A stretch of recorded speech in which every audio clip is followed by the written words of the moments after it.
स्वदेशी और पर्यावरण संवर्धक हिंदी भाग 32।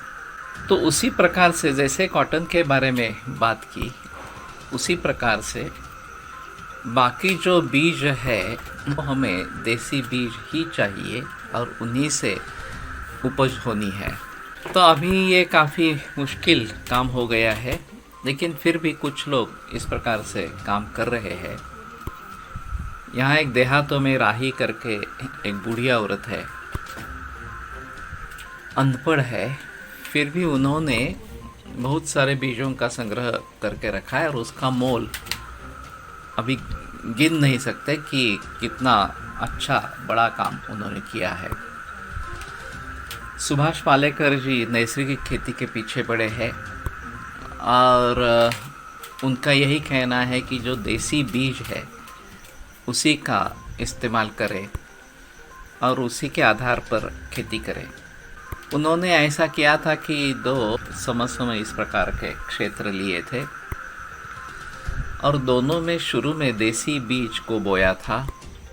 एक में पारंपरिक रूप से खेती की थी और दूसरे में केमिकल फर्टिलाइज़र्स और केमिकल पेस्टिसाइड्स डाली थी। दोनों के उपज में ज़्यादा फर्क नहीं था। फिर जैसे ही उन्होंने दूसरे क्षेत्र में संकरित बीज का प्रयोग किया तो वहाँ उत्पादन बढ़ने लगा और वो लगातार 14 बरस उत्पादन बढ़ता ही रहा। तो ये एक अहम चीज़ है कि सभी किसान पागल हो गए इससे। वो तुरंत उस तरीके के खेती की तरफ मुड़े। बीज हमारा जो है वो खो गया इस स्थिति में। इसमें एक अहम भूमिका ऐसी है कि संकरित बीज कंपनी से लेना पड़ता है और वो लगाने से अगर उससे बीज निर्माण हो जाएगा तो फिर कंपनी को कुछ मुनाफा नहीं रहेगा।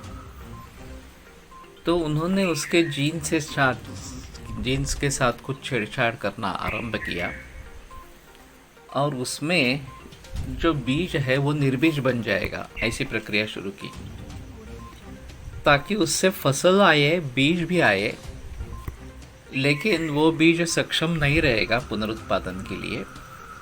हर बरस किसान को कंपनी से बीज खरीदना पड़ेगा और ऐसा बीज खरीदेंगे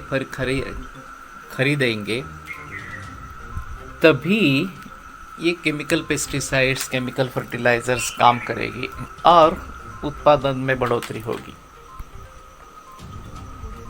इसमें ऐसी चीज़ रही कि किसान को सभी चीज़ें खरीदनी है। उसको बीज भी खरीदना है, केमिकल पेस्टिसाइड्स जो है वो भी खरीदनी है और केमिकल फर्टिलाइज़र्स भी खरीदनी है।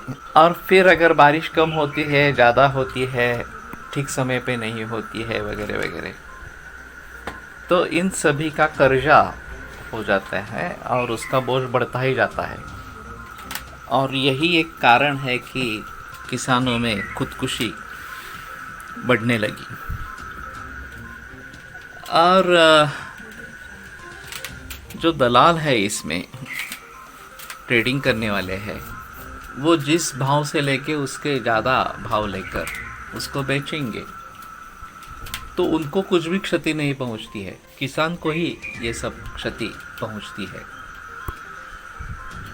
तो इसलिए आज की जो परिस्थिति आ गई है कि उत्तम खेती, ये जो पुरानी मुहावर थी वो आज नहीं रही।